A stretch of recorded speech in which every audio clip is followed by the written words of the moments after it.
Hi guys. Hi guys. Hi there. Hello there. Why am I so happy about it? I want to talk about something very serious with you today and something that might help you in the future or starting right after this video. So basically, social media is like an echo chamber. How often has this happened to you? You have a conversation on social media, use a search engine to find information, or like a friend's vacation photo.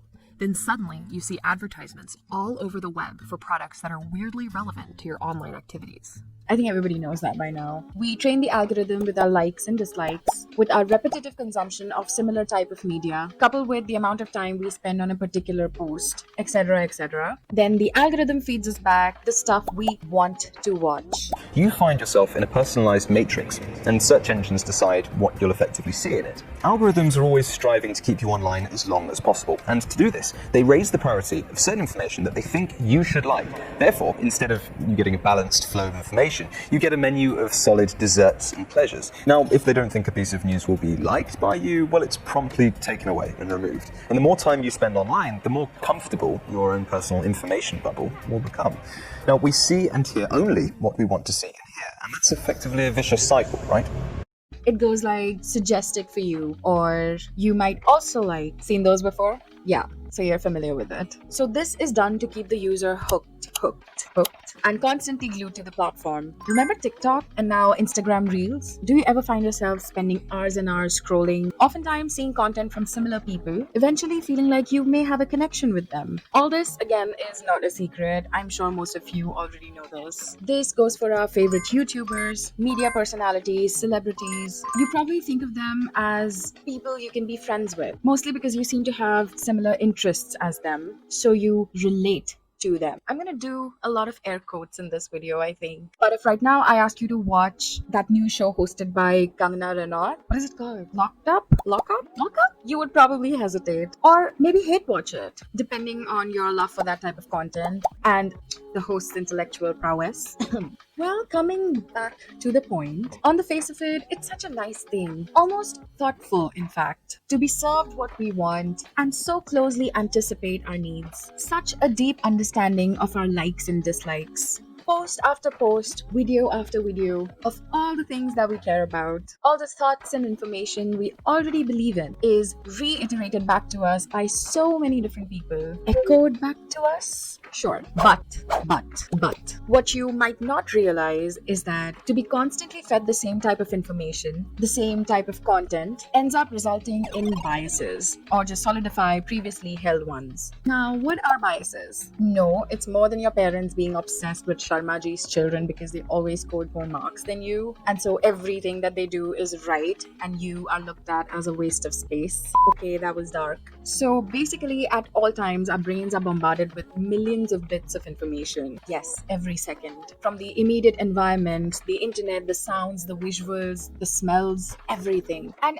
obviously, our brain can't process all that information every second. So it picks a very small amount of it to actually process. Our brains take shortcuts to categorize and understand information. And these attempts to quickly absorb a lot of knowledge lead to subconscious errors in our thinking, which in return result in misinterpretation of information from the world around us. Now, what does that mean for you? Why should you care about it? Now, I don't want to make this video lengthy, although it is a very interesting topic, but we don't have the time. You should care about cognitive biases because even though they seem automatic and the whole point is to make life easier, well, easier does not always necessarily mean better or efficient. And the professionals in the marketing and the sales world are well aware that most people are living lives absolutely blind to the fact that they have cognitive biases. And that is where they get you. Us. Me too. Us all. Everybody. Like one time I remember paying a lot of money for a piece of clothing from Zara, I think. And then a couple of days later, I saw that same piece of clothing on this app called Club Factory. You must have heard of it. And it was on there for literally half the price. And that hurt a lot. So my misery did not end there. After a few days, I went to a local street market. And again, I saw that same faux fur jacket. And it cost even less there. So yeah, I fell prey to my brain's tricks of thinking that, oh, it's Zara. If they're asking for 10 crore rupees, I must pay them because it must be good. Because it's Zara. Now, knowing all this, you would still go to a store like Zara, won't you? Now, I'm sure most of us have bought one too many overpriced things. It is, in fact, one of the most common ways our brain plays tricks on us. One of the most common examples of a bias, especially if you have grown up thinking that expensive means good. It's not necessarily true, but at least it saves us time. Falling for such biases makes us highly impressionable. And I don't want you to be vulnerable. I want you to be more self aware so that you can live a fuller life on your terms. So I was going through the list of cognitive biases, and there are just way too many. And in my personal opinion, I think each one of them deserves its own separate video. So let's start this off with a quick rundown of the most common type of mental error that we all make, and it is confirmation bias. It is our tendency to find and interpret information based on pre-existing knowledge. So even if we are presented with completely new information, we would try to remember it in accordance with our previously held beliefs. We don't want to learn new information as new information, something we did not already know, but instead we want to mold it and twist it and turn it to become something that we already know, as opposed to thinking of it like, okay, I learned something new today. I did not know that before. It takes more effort. So that age-old superstition regarding the inauspicious nature of a black cat crossing our paths when we are going somewhere, isn't it considered to be bad luck for the rest of the day for us Indians? And nobody is allowed to ask why or question it. We're just supposed to believe it. And if you do happen to ask somebody about it, to our surprise, they will come up with a lot of anecdotal evidence to support this beloved superstitious belief. What is this? And they may not be true, but we still choose to believe them. We choose to ignore the fact that correlation does not necessarily mean causation. I mean, it does feel really good when the piece of information we learn just reflects what we already believed to be true, isn't it?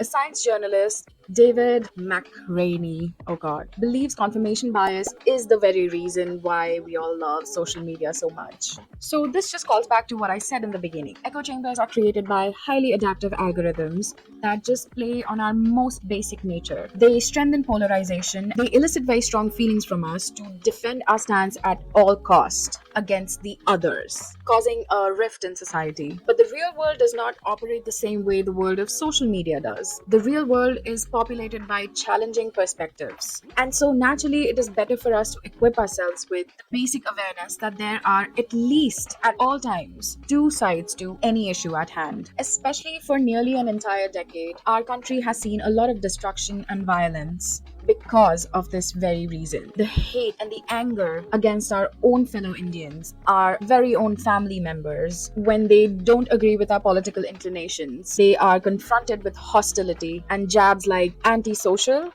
each side being fully equipped with news articles or what masquerade to be so. And if you really want good quality news, I would like to make a few suggestions. If you want it in a traditional medium, then publications like The Hindu or Indian Express are really good examples. They don't try to brainwash us. Good journalism does not force narratives. It just reports true information in a digestible manner. And if you're looking for some fun forms of modern journalism, then try News Laundry or the Deshbhakt, I think that's what the name is, or Dhruv Rathi's channel. So many interesting options. Now, they do come with their own opinions, but it's good to try out different opinions for size. Try it. See if it fits. But then again, who wants to waste energy in searching for factually accurate information? And who wants to have good relationships? Who wants to be upstanding citizens when we can just speak loudly, call everybody anti-national, and be right all the time? So my suggestion is that it is good to expose ourselves to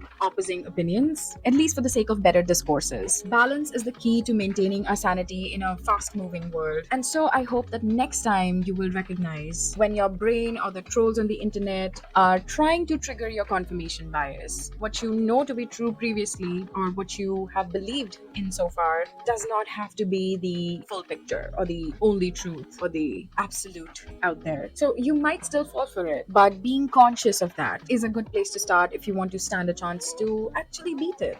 The lazier we let our brains get, the more vulnerable we become, which makes it easier for us to fall prey to misinformation. So let's get to know ourselves better. I will see you in the next one.